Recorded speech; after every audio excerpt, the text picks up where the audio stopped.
Hello students, स्वागत है आपका आपके खुद के यूट्यूब चैनल विज्ञान बुद्धि में, जहां आज हम लोग क्लास 10th के लिए विषय विज्ञान की कार्यपत्र नंबर 13 करने जा रहे हैं। और आज की तारीख है 4 अगस्त 2021। हमारा टॉपिक है रासायनिक अभिक्रियाएं एवं समीकरण। तो देखो बच्चों, आज हम करने जा रहे हैं इस टॉपिक को। सबसे पहले हमारा आ रहा है रासायनिक समीकरण के अंदर रासायनिक अभिक्रियाओं को संतुलित करना, जहाँ है सबसे पहले द्रव्यमान संरक्षण का नियम। यह द्रव्यमान संरक्षण का नियम क्या होता है? अगर हमारे पास एक है रिएक्शन H2+O2, ये बना रहा है हमारा वाटर, तो कहता है इस रिएक्शन के अंदर कि जो ये रिएक्शन है इसमें ये एरो तीर का निशान है। इस तीर के जो पीछे वाला हिस्सा है वो उत्पाद कहलाता है, और जो आगे वाला हिस्सा होता है वो सॉरी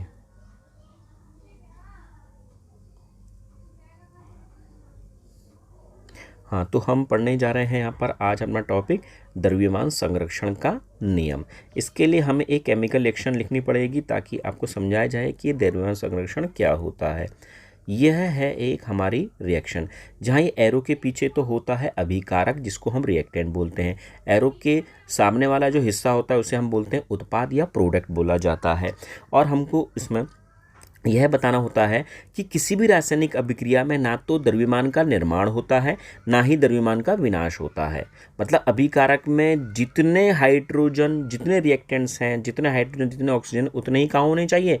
प्रोडक्ट में होने चाहिए। कहने का मतलब टोटल हाइड्रोजन कितने हैं? देखो यहाँ पर 2 हाइड्रोजन है। ऑक्सीजन कितने हैं? 2 ऑक्सीजन है। प्रोडक्ट में कितने हाइड्रोजन है? 2। ऑक्सीजन कितने हैं? केवल 1 है। तो इसका मतलब है द्रव्यमान संरक्षण के नियम को फॉलो नहीं कर रहा है। यहाँ पर भी कितने ओ होने चाहिए थे? 2 ओ होने चाहिए। तो 2 ओ होने के लिए मुझे इस समीकरण को क्या करना पड़ेगा? संतुलित करना पड़ेगा। तो यही संतुलित करने के लिए ही हम लोगों को एक मेथड करना पड़ता है, जिसे हम बोलते हैं हिट एंड ट्रायल मेथड। यह है हिट एंड ट्रायल मेथड है ना बच्चों? तो द्रव्यमान संरक्षण मैंने आपको बता दिया है कि किसी भी रासायनिक अभिक्रिया में ना तो द्रव्यमान का निर्माण होता है, ना ही उसका विनाश होता है। यह कहलाता है हमारा द्रव्यमान संरक्षण का नियम। अच्छा जी, अब जो आपको यहाँ पर बैलेंस करने का एग्जाम्पल दे रखे हैं ये वाला, फिर इसके साथ में ये आपको ये इतने सारे क्वेश्चन दे रखे हैं, इन सब क्वेश्चन को मैंने एक नए तरीके से कराया है। तो उस वीडियो को मैं यहाँ पर दे रहा हूँ, उसको आप करो। जो भी चीज़ समझ में ना आए वो आप मुझसे पूछ लेना। बैलेंसिंग द इक्वेशन स्टार्ट करते हैं हम एक एग्जाम्पल को लेकर। आपकी वर्कशीट का ही एग्जाम्पल है और कुछ नहीं है। क्लियर हो गया? उसी को देकर हमने इसको सॉल्व करना है। एक बार आपको ये चीज़ समझ में आ गई तो फिर किसी भी प्रकार की कोई दिक्कत नहीं है। ये है हमारी एक केमिकल इक्वेशन जिसको हमने बैलेंस करना है। बैलेंस करने का मतलब होता है कि नंबर ऑफ एटम रिएक्टेंट की तरफ, अभिकारकों की तरफ और उत्पादों की तरफ, प्रोडक्ट्स की तरफ दोनों सेम होने चाहिए। इनको हम बोलते हैं, मैं हिंदी मीडियम और इंग्लिश मीडियम दोनों के लिए एक साथ बना रहा हूं, इसलिए ध्यान देना। एरो के पीछे वाले जितने भी हिस्से होते हैं इन्हें अभिकारक बोलते हैं और इंग्लिश में इनको बोलते हैं रिएक्टेंट्स। ये आप लोग याद रखोगे। एरो के सामने वाले जितने भी होते हैं वो सब कहलाते हैं हिंदी में उत्पाद और इंग्लिश में कहलाते हैं ये प्रोडक्ट। बच्चों ये आप लोग याद रखोगे। तो अब हमको ये देखना है कि रिएक्टेंट्स या अभिकारकों में जो भी एटम आए हैं उनकी संख्या उत्पाद में आए हुए हर एक एटम की संख्या के बराबर होने चाहिए। कैसे? पहले तो हम लिख देते हैं, जैसे आयरन है हमारे पास H है, हमारे पास O है, इधर भी Fe है, लिख दिया है, O लिख दिया है, H लिख दिया है। अब लिखना पड़ेगा कि अभिकारक में, रिएक्टेंट में ये एटम कितने हैं, है ना? तो देखो यहां पर लिख देंगे हम अभिकारक मतलब रिएक्टेंट्स, इधर लिख देंगे हम लोग उत्पाद मतलब प्रोडक्ट्स। क्लियर हो गया? तो आयरन कितने हैं अभिकारक में? देखो बच्चों, एक एटम है आयरन का। H के कितने हैं? 2। O के कितने हैं? 1। उत्पाद में आयरन कितने हैं? प्रोडक्ट में देखो Fe के 3 एटम हैं, तो 3 कर दिया। H टोटल कितने हैं? 2 हैं। और O कितने हैं? टोटल 4 हैं। तो सबसे ज़्यादा कौन सा एटम आया है?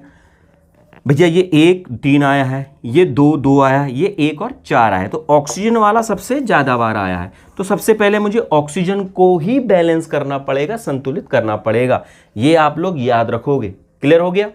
तो अब कितना है यहाँ पर 4 और यहाँ पर कितना है 1 है, तो हमको बराबर करना है। मतलब अभिकारकों में भी ऑक्सीजन हमें 4 चाहिए और उत्पाद में भी, प्रोडक्ट में भी ऑक्सीजन कितने चाहिए? 4 चाहिए। तो अब हम इस इक्वेशन को दोबारा से लिखेंगे समझाने के लिए। यहाँ पर लिख रहा हूँ मैं दोबारा से, Fe plus H2O arrow Fe3O4 plus H2। Clear हो गया? 4 करने हैं मुझको, तो 4 किधर की तरफ आएंगे? इधर की तरफ। तो 4 हम यहां नहीं लिखेंगे, ये गलत हो जाएगा बच्चों। 4 हम कहां लिखेंगे? यहां पर लिखेंगे हम 4। क्लियर हो गया? अच्छा जी, जैसे ही हमने यहां पर 4H लिखा, 4 लिखा, तो दोबारा से ये इक्वेशन अलग हो गई। देखो पहली इक्वेशन ये थी, इसको हमने फिर 4 की मल्टीप्लाई करी, ये इक्वेशन हो गई। अब दोबारा से हमने क्या चेक करना है कि फिर इस वाली इक्वेशन में रिएक्टेंट्स में आयरन की कितनी संख्या है, उत्पाद की कितनी संख्या है। ये बार बार करना है हर इक्वेशन को बैलेंस करने के बाद। क्लियर हो गया? फिर दोबारा से देखते हैं बच्चों। तो आयरन कितने हैं? फिर 1 है यहां पर उत्पाद में। H कितने हो गए? H कितने हो गए? 8, क्योंकि 4 H 2 थे, यहां से मल्टीप्लाई होगा, 4 दूनी 8, 4 दूनी 8, तो 8 हो गए। O कितने हो गए? 4O। ये 4 सबके लिए है, हाइड्रोजन के लिए भी है और O के लिए भी है, तो ये 4 हो गए बच्चों। अब आते इधर की तरफ, यहां तो कुछ था ही नहीं, तो आयरन कितने थे? 3, O कितने हैं? 4, और H कितने हैं भैया? 4। क्लियर हो गया? अच्छा जी, अब देखेंगे हम लोग सबसे ज्यादा कौन है यहां पर? हाइड्रोजन। ये तो हो चुका खत्म, बैलेंस कर दिया। अब किसकी बारी आ गई? हाइड्रोजन। यहां पर 8 है, यहां पर 4 है। आयरन 1 और 3 पर संख्या किसकी ज्यादा? हाइड्रोजन वाले की। तो अब इनको देखना पड़ेगा भैया। तो हाइड्रोजन 8 कहां है? रिएक्टेंट की तरफ। इधर कम हो रहे हैं, कितने कम हो रहे हैं? यहां पर 8 हो रहे हैं, सॉरी यहां पर 2 हो रहे हैं, केवल 2, सॉरी 2 है यहां पर। कितना है? 2 है। और यहां पर कितना हो रहा है? 8 हो रहा है। अब मैं क्या करूंगा? मैं यहां पर 4 की क्या कर दूंगा? मल्टीप्लाई। तो देखो क्या होगा? Fe plus 4H2O Fe3O4 plus 4H2 हो गया 4 दूनी 8। अब दोबारा से इक्वेशन को देखेंगे हम लोग। जैसे ही दोबारा इस इक्वेशन को हमने देखा, तो फिर दोबारा से मिटाना पड़ेगा हर एक चीज। क्लियर? आयरन कितना है? 1, H कितने थे? 8, O कितने हो गए? 4। क्लियर? अब इधर देखना, आयरन कितने हैं? 3, O कितने हैं? 4, हाइड्रोजन कितने हो गए? 8। अब किसकी बारी आई? आयरन की बारी आई। आयरन कितना है यहाँ पर? 1, यहाँ पर कितना है? 3। तो अब क्या करेंगे? आयरन में 3 की मल्टीप्लाई। जहां की तरफ वो कम है, तो कहां की तरफ कम है? 3 Fe की तरफ। तो हम क्या कर देंगे? 3 की मल्टीप्लाई कर देंगे नेक्स्ट वाले में। Fe पहले हम लिख देंगे इसे,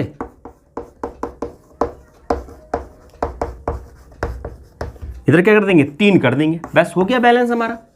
इतना सिंपल सा, 3 Fe 3 Fe, इतना सिंपल सा है। क्लियर हो गया? इसका एक बार स्क्रीनशॉट ले लेना आप और ध्यान देना। चलो अगले में चल रहे हैं। अब हम लोगों को वर्कशीट में आए हुए जितने भी क्वेश्चंस हैं वो कर रहे हैं अब हम। हाँ, वर्कशीट से आप क्वेश्चन देख लोगे और हम उसको क्या करेंगे? सॉल्व करेंगे। तो सबसे पहले हम पहला वाला करने जा रहे हैं बच्चों, ध्यान देंगे। इंग्लिश हिंदी दोनों के लिए सेम है। कह रहा है zinc reacts with silver nitrate, मतलब जिंक का symbol Zn, zinc reacts with silver nitrate. Silver nitrate ये होता है बच्चों, क्या बना रहा है? Produce zinc nitrate.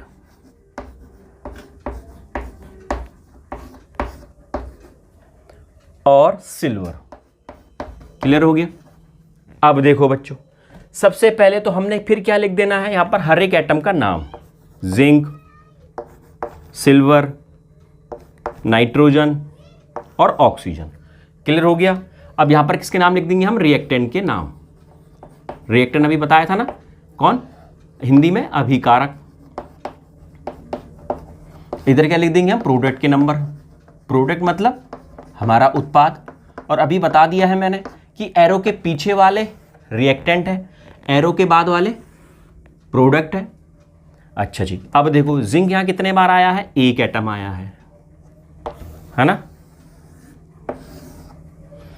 सिल्वर कितने बार आया, एक बार। नाइट्रोजन कितने बार आया, एक बार। ऑक्सीजन कितने बार आया, 3 बार, क्योंकि ओ के नीचे क्या लिखा है, 3 लिखा है, ये केवल ओ के लिए ही है 3। अच्छा जी, प्रोडक्ट में Zn कितने बार आया, 1। अच्छा, Ag कितने बार आया, 1। अच्छा, नाइट्रोजन कितने बार आया, 1 बार आया कि 2 बार आया, क्योंकि ये ब्रैकेट है बच्चों, ब्रैकेट। ये जो NO3 होल ट्वाइस लिखा हुआ है, तो ये 2 इसके लिए भी है, N के लिए, और ये 2 O के लिए भी है। तो 2 तो क्या हो गए, N हो गए।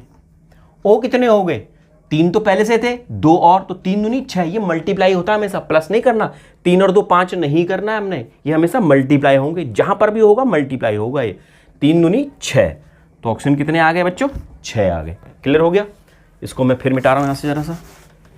अब देखो ऑक्सीजन कहां कम हो रहे हैं, रिएक्टेंट में। प्रोडक्ट में क्या है, ओ ज्यादा है, तो हमको 3 का क्या करना पड़ेगा, 6 करना पड़ेगा। 3 का क्या करना है, 6 करना है। तो 6 कैसे होगा, जब इसमें 2 की मल्टीप्लाई करूंगा तभी जाके तो 6 होगा। अब 2 की मल्टीप्लाई कहां करूंगा, ब्रैकेट लगा के कि सबसे आगे, सबसे आगे भैया, सबसे आगे लगेगा, क्योंकि ये पूरा एक यौगिक, एक कंपाउंड है, यहां जाके मल्टीप्लाई होगा। तो उसको दोबारा से लिखना पड़ेगा हमें, Zn silver nitrate, arrow zinc nitrate, और ये प्लस क्या है, Ag है। तो हमें कहां मल्टीप्लाई करना पड़ेगा, यहां पर। किसकी मल्टीप्लाई, 2 की, तो यहां कर दिया हमने 2। क्लियर हो गया।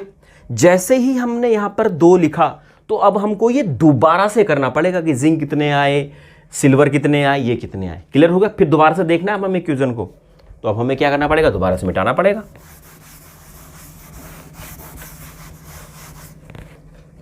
देखो बच्चों, जिंक को तो हमने छेड़ा, जिंक कितने हैं, 1 एटम है। सिल्वर कितने आ गए, 2 Ag, 2 आ गए सिल्वर। N कितने आ गए, 2N, क्योंकि 2 ये Ag के लिए भी है, 2 ये N के लिए भी है, 2 ये O के लिए भी है, तो 2 Ag 2 N, और O कितने आ गए, 2, 2 3 6, मल्टीप्लाई करेंगे ना। अच्छा, अब इधर देखो, इधर तो सेम था, कुछ गड़बड़ी नहीं थी। जिंक 1 बार आया है, N 2 बार आया है, सॉरी सिल्वर भी 1 बार आया है, N 2 बार आया है, और ऑक्सीजन कितने बार आया, 6 बार। क्लियर हो गया। ये भी ऑक्सीजन भी बैलेंस है, नाइट्रोजन भी बैलेंस है, जिंक भी बैलेंस है। कौन बैलेंस नहीं रहा, सिल्वर। सिल्वर यहां पर कितना है, 2, और यहां कितने, 1। मतलब रिएक्टेंट में तो सिल्वर ज्यादा हो गए, 2 सिल्वर हो गए। अब प्रोडक्ट में सिल्वर क्या हो गया, 1। तो कहां मल्टीप्लाई करूंगा मैं भैया, 1 में जब मैं 2 की मल्टीप्लाई करूंगा तभी तो आएगा, 2 1 कम 2, यहां इसके आगे लगा दूंगा। कभी भी नीचे नहीं लिखा जाता, जो भी नंबर लिखेंगे हम आगे लिखेंगे 2 Ag में। तो क्या हो गया, जिंक सिल्वर नाइट्रेट, एरो, ये तो ऐसी का ऐसी है, इसको छेड़ा नहीं था, प्लस 2 Ag, बस हो गई balance. 1 Zn 1 Zn, 2 Ag 2 Ag, 2N 2N, 3 दूनी 6O और 3 दूनी 6O। सिंपल। नेक्स्ट क्वेश्चन में चलते हैं बच्चों, इसको रब करता हूं मैं।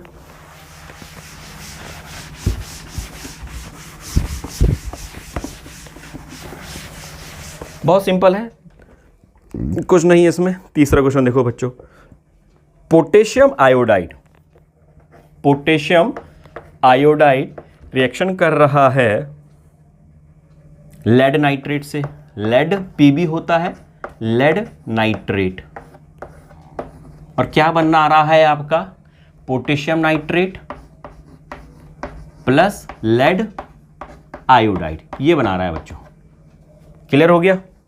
हमें फिर पता है कि एरो के पीछे वाले जितने भी हैं क्या हैं, रिएक्टेंट्स हैं। हम इसको रिएक्टेंट्स बोले या अभिकारक बोले, हिंदी में दोनों का मीनिंग क्या है, सेम है बच्चों। अच्छा जी, एरो के साथ वाले जितने भी हैं, एरो के बाद वाले, वो सारे के सारे क्या हैं, प्रोडक्ट हैं बच्चों। अब प्रोडक्ट को हम हिंदी में क्या बोलते हैं, उत्पाद बोलते हैं। फिर वही चीज, पहले एटम के नाम लेना, पहले लिख लिया मैं पोटेशियम, फिर आयोडीन, फिर लेड Pb, फिर ये नाइट्रोजन NO लिख दिया। फिर रिएक्टेंट में पोटेशियम कितने हैं, 1, आयोडीन कितना है, 1, लेड कितना है 1, नाइट्रोजन फिर कितने 2, क्योंकि ब्रैकेट में आया है, ये 2 जो ब्रैकेट किसके लिए आया है NO3 के लिए, तो 2N हो गए।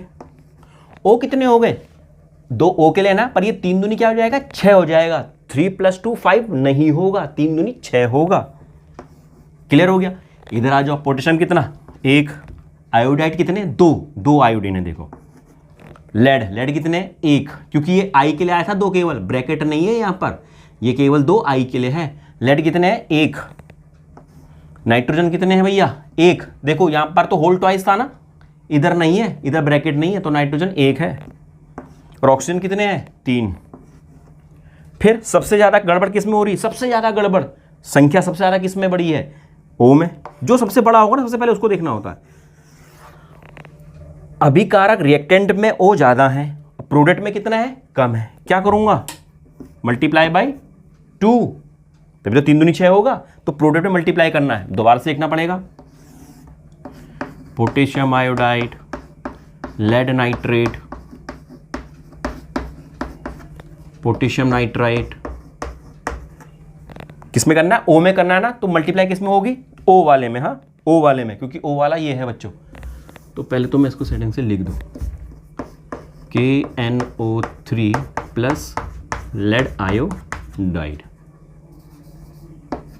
2 कहाँ लिखूंगा प्रोडक्ट की ओर, प्रोडक्ट की ओर कहां पर, जहां पर O है, जिसमें O तो इस वाले में ही है, इसमें तो है नहीं O, है ना, ये तो पहले से ना लेड आयोडाइड 2 वाला, तो यहां पर 2 की मल्टीप्लाई कर दी। क्लियर हो गया। अब दोबारा से वही चीज देखनी पड़ेगी भैया कौन किस में, अब इसमें K कितने हैं, I कितने हैं, लेड कितने हैं। क्लियर हो गया, चलो जी मिटा देते हैं, देखते हैं। घबराने की बात नहीं, बार बार प्रैक्टिस करेंगे, बार बार क्वेश्चन करेंगे, समझ में आ जाएगा। पोटेशियम कितने बार आया 1, आयोडीन कितने बार आया 1, लेड 1 बार, नाइट्रोजन 2 बार, ऑक्सीजन 6 बार।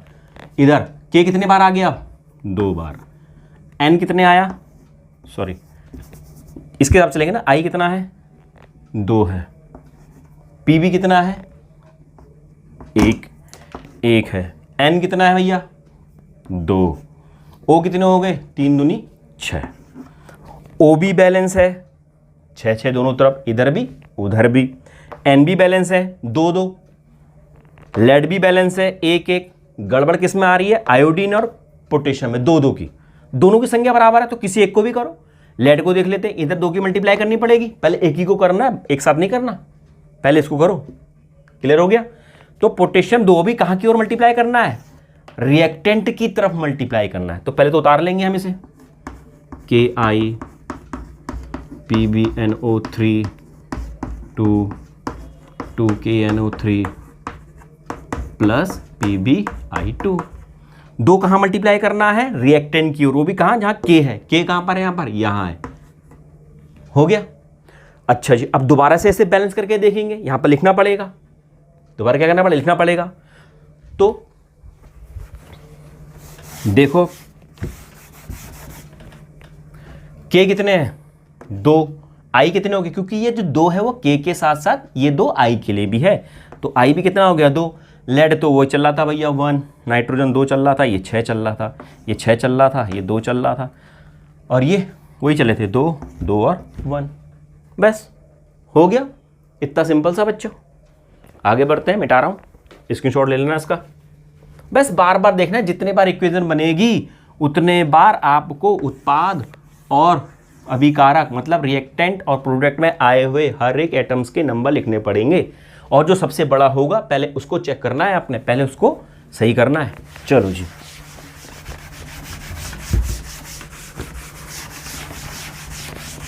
चलें आगे। अब किस में चलते हैं हम लोग, silver chloride is decomposed in presence of sunlight, मतलब जो सिल्वर क्लोराइड था, सॉरी सिल्वर क्लोराइड टूट गया सिल्वर में और क्लोरीन गैस में। अब इसको क्या करना है, सही करना, वही करना है। एरो के पीछे वाला उत्पाद, उत्पाद मतलब रिएक्टेंट, एरो के बाद वाला, सॉरी उत्पाद नहीं होता है, ये होता है अभिकारक, अभिकारक, सॉरी क्या है अभिकारक, बाद वाला प्रोडक्ट, जिसको हम क्या बोलते हैं, उत्पाद। फिर पहले Ag लिखना है, फिर ये Cl। Ag कितने आया 1 1, प्रोडक्ट में Ag कितना आया 1, Cl कितने आए 2। किस में गड़बड़ हो रही है, ये तो प्रूव्ड है पहले से सही है, ये सबसे बड़ा वाला है, इसको प्रूव करना है। तो क्या हो गया, पहले लिख दो AgCl, Ag plus Cl2। Clear हो गया। कमी किस में आ रही है, इधर की तरफ, तो यहाँ क्या करना पड़ेगा, 2 की मल्टीप्लाई, 2 एक कम 2, तभी तो 2 होगा। वो भी कहाँ की तरफ मल्टीप्लाई करना है, रिएक्टेंट की ओर। तो कहाँ करेंगे, यहाँ पर। कई बच्चे ना बीच में ना कर दे मल्टीप्लाई, गलत हो जाएगा बच्चों, ना यहाँ मल्टीप्लाई करना, गलत हो जाएगा। 2AgCl। क्लियर हो गया। इधर 2AgCl आ गया, फिर दोबारा से चेक करना है। दोबारा से क्या करना है, चेक करना है। Ag देखो कितने हैं, अब 2 आ गए Ag। Cl कितने हो गए 2, उधर Ag कितना है 1, Cl कितने हैं 2। तो ये तो प्रूव्ड, ये तो बैलेंस था, ये बैलेंस नहीं है, मल्टीप्लाई करनी पड़ेगी प्रोडक्ट की ओर सिल्वर में।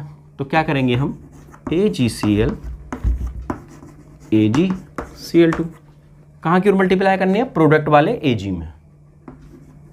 बस हो गया। चलो जी आगे बढ़ते हैं, जरा स्पीड से करा रहा हूँ बच्चों, स्क्रीनशॉट तो ले लिया होगा तुमने। अच्छा जी, अब आपका आ गया कैल्शियम ऑक्साइड। कैल्शियम ऑक्साइड, जिसको बिना बुझा हुआ चूना बोलते हैं हिंदी में। कैल्शियम ऑक्साइड को पानी के साथ रखा तो इसने बना दिया कैल्शियम हाइड्रोक्साइड, ये बना दिया भैया इसने। क्लियर हो गया। इसे बोलते हैं लाइम वाटर, चूने का पानी। इसे बोलते हैं लाइम वाटर, चूने का पानी। चूने का पानी है, चूना करते हैं ना वाइट वॉश।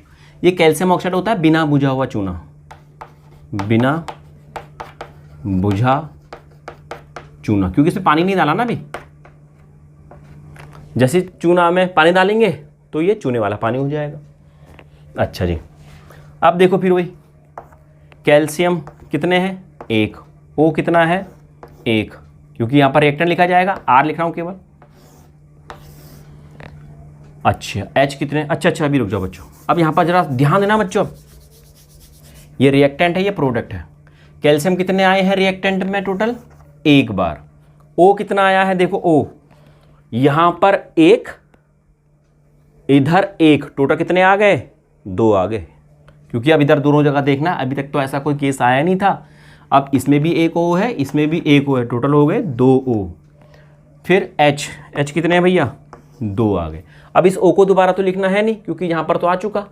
अच्छा प्रोडक्ट में Ca कितने हैं 1, O कितने हैं प्रोडक्ट में, देखो ये 2 O के लिए भी है और ये 2 H के लिए भी है, तो 2 और 2 भैया तो सारे बैलेंस्ड हैं, इनको बैलेंस करने की ज़रूरत है नहीं है, बस ये तो यहीं तक ही था।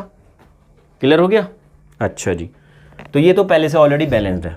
नेक्स्ट देखते हैं अब हम लोग सोडियम हाइड्रोक्साइड, यहाँ लिख रहा हूँ जरा सा मैं, sodium hydroxide react with hydrochloric acid HCl give sodium chloride and water. Clear हो गया। और क्या दे रहा है, वाटर दे रहा है। ये रिएक्शन है भैया, तो फिर मिटाना पड़ेगा जरा सा। फिर वही यहां पर रिएक्टेंट प्रोडक्ट, पहले देखो रिएक्टेंट में Na भैया, देखो पूरा Na कितने हैं, केवल कितने बार आया Na 1 बार।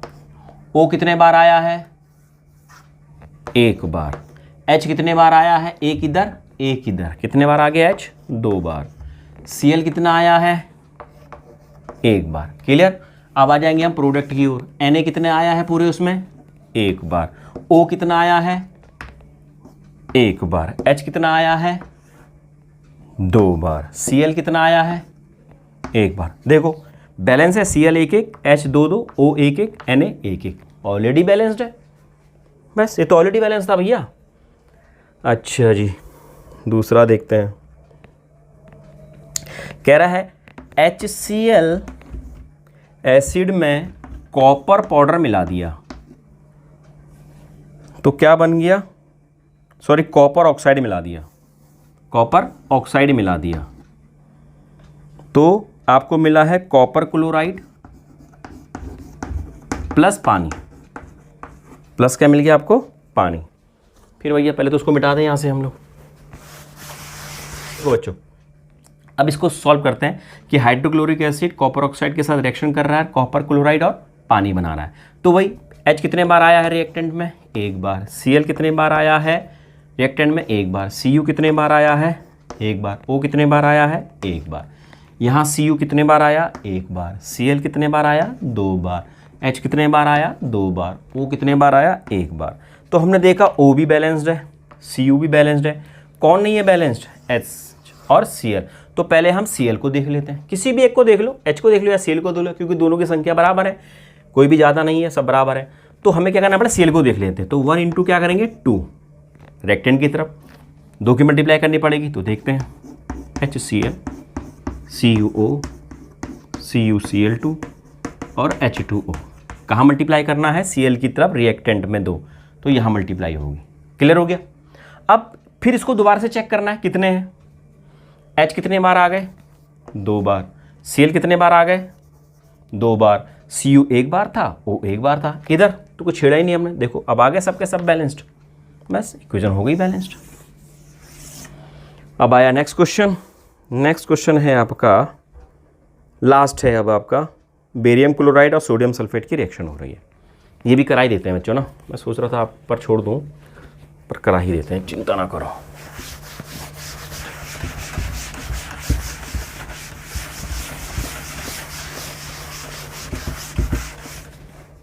तो देखो बच्चों, ये हिंदी मीडियम इंग्लिश मीडियम दोनों के लिए एक साथ कराई है। कह रहा है बेरियम क्लोराइड रिएक्शन कर रहा है, एक मिनट बच्चों चल रही है ना वीडियो, बहुत लंबी हो गया। बेरियम क्लोराइड रिएक्शन कर रहा है सोडियम सल्फेट से